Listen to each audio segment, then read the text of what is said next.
Well, happy Friday to you, church family.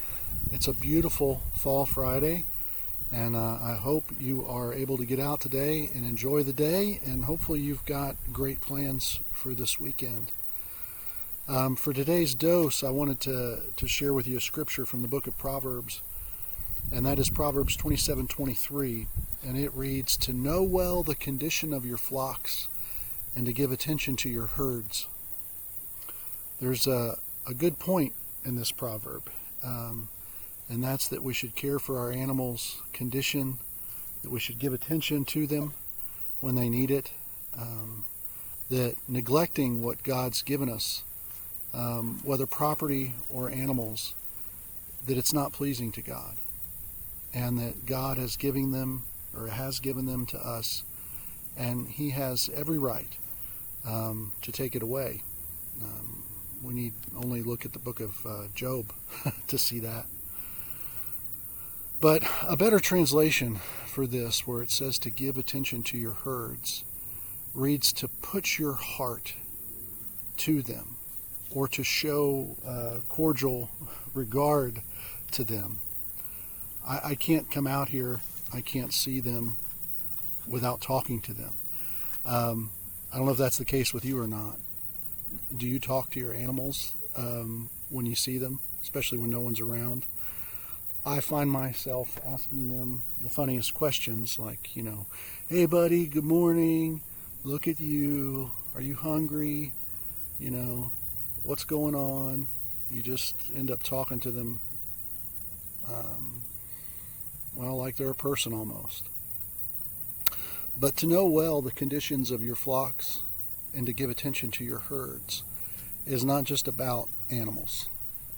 Even though it's a great verse about animals, my wife loves it. We live in a very different society and a very different time than when those verses were written, but the principle still remains the same, and that's this: the condition of one's flocks and herds had everything to do with one's wealth or lack thereof, because diseased or sick sheep could die, and then the owner would lose food, wouldn't be able to make clothing, they would lose wool. These things were directly connected to the prosperity of the household. In fact, in the later verses 24 and following, it's all the household and its provision that comes into view in that section of Proverbs.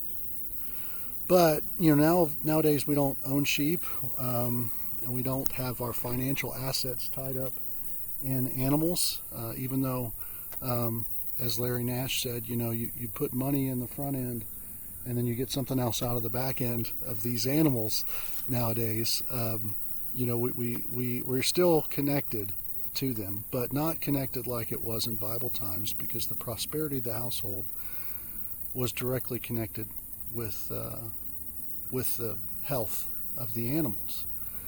But even though we're not connected, we can still tend to the condition of our households, which is the importance of the verse.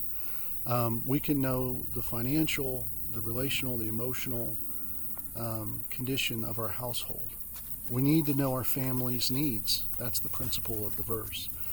And love requires us to love not only our animals, but also what's going on in our families. That we learn to be aware of these needs, and we need to meet them in order for our family to survive and to thrive. And that's really what it's about. It's not just about surviving. You want your animals to thrive. You want your relationships to thrive. And as we look and take that verse to heart, as in we take hearty care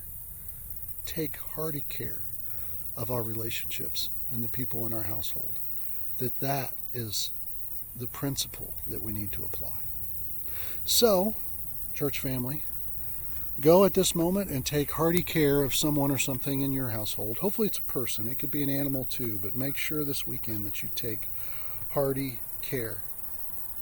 I wanted to share too that a dear friend of mine, I'm going to have the privilege to baptize him tomorrow at 11 o'clock at the church.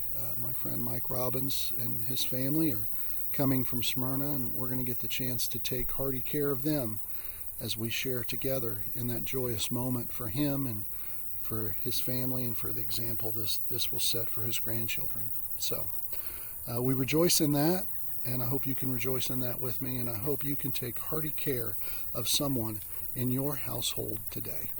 So God bless you guys. We'll see you on Sunday.